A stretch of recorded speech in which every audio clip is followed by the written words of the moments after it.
السلام علیکم ورحمۃ اللہ وبرکاتہ۔ سامعین، آج کے اس پروگرام میں اسلام اور سیاست کے حوالے سے بہت ہی ضروری اور اہم بات چیت کروں گا۔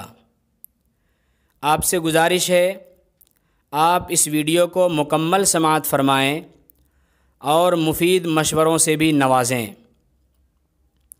دوستو، مذہب اسلام ایک ایسا مذہب ہے جو دراصل نظام زندگی اور قانون حیات کا نام ہے، جس میں انسانی معاشرہ اور سوسائٹی سے متعلق تمام شعبوں میں نہایت ہی خوبصورت اور بہترین نظام زندگی مرتب کیا گیا ہے،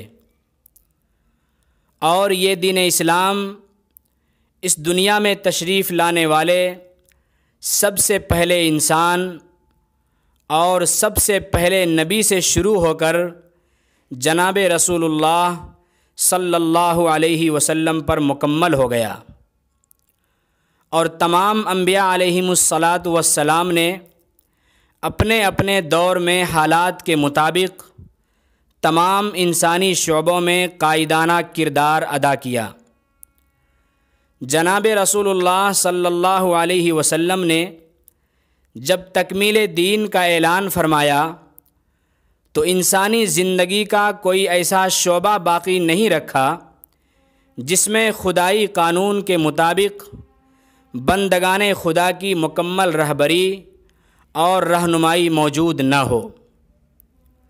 سیاست بھی انسانی معاشرے کا نہایت اہم اور فعال شعبہ ہے۔ قوم کی اجتماعی قیادت کرنے، قوم کے لیے نظام حکومت قائم کر کے حکومتی نظام کو بحسن و خوبی چلانے اور اجتماعی معاملات میں قوم کی رہبری و رہنمائی کرنے کا نام ہی سیاست ہے۔ سیاسی شعبے میں بھی حضرات انبیاء علیہم السلام نے احکام خداوندی کی بنیاد پر سسکتی ہوئی انسانیت کی بھرپور رہنمائی فرمائی ہے۔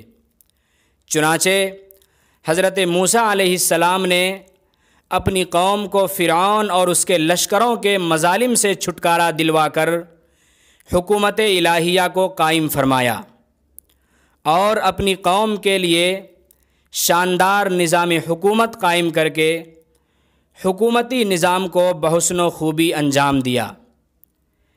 اس سے صاف طور پر یہ معلوم ہوتا ہے کہ حضرت موسیٰ علیہ السلام اللہ کے جلیل القدر پیغمبر ہونے کے ساتھ ساتھ بادشاہ بھی تھے۔ اسی طرح سینکڑوں انبیاء علیہم الصلاۃ والسلام ایسے گزرے ہیں جو نبی اور پیغمبر ہونے کے ساتھ ساتھ بادشاہ بھی تھے، بلکہ حضرت سلیمان علیہ السلام نے تو بادشاہت اللہ تعالیٰ سے مانگی تھی۔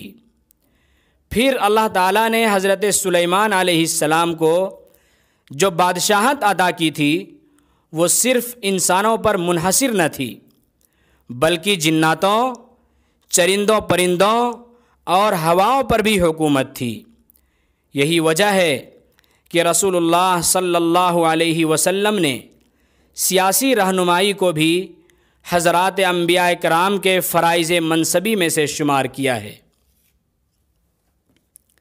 تاریخ اور سیرت کی کتابوں سے یہ بات اچھی طرح واضح ہو جاتی ہے کہ نبی کریم صلی اللہ علیہ وسلم کے علاوہ انسانی تاریخ میں کوئی ایسی شخصیت پیدا نہیں ہوئی جس کی زندگی کے حالات اس قدر تفصیل اور حوالوں کے ساتھ مکتوب و محفوظ ہوں۔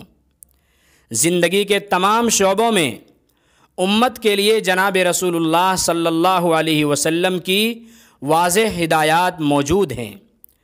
شعبہ تجارت سے وابستہ ہو کر حضرت خدیجۃ الکبریٰ رضی اللہ عنہا کے تجارتی قافلے کو دوسرے ملکوں میں لے جا کر آپ صلی اللہ علیہ وسلم تجارت کیا کرتے تھے۔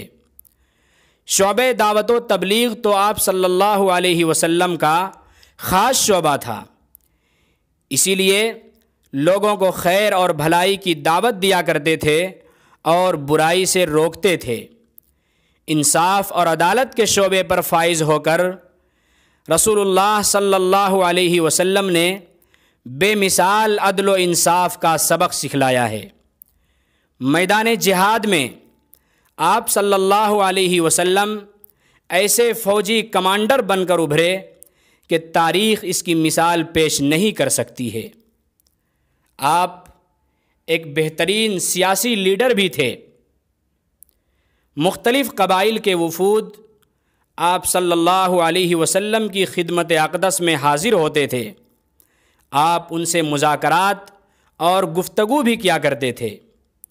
الغرض آپ سید الانبیاء ہونے کے ساتھ ساتھ ریاست مدینہ کے منتظم اعلیٰ بھی تھے۔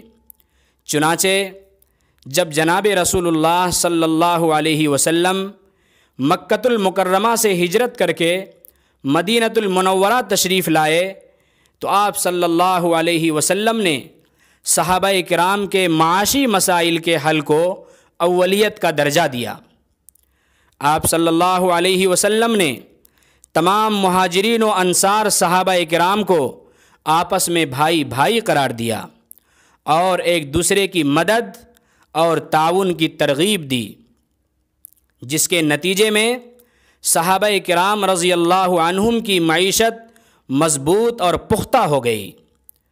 جناب رسول اللہ صلی اللہ علیہ وسلم نے ایسی حکمرانی کی کہ بکھرے ہوئے مدینۃ المنورہ کو ترقی اور عروج کی انتہا تک پہنچا دیا۔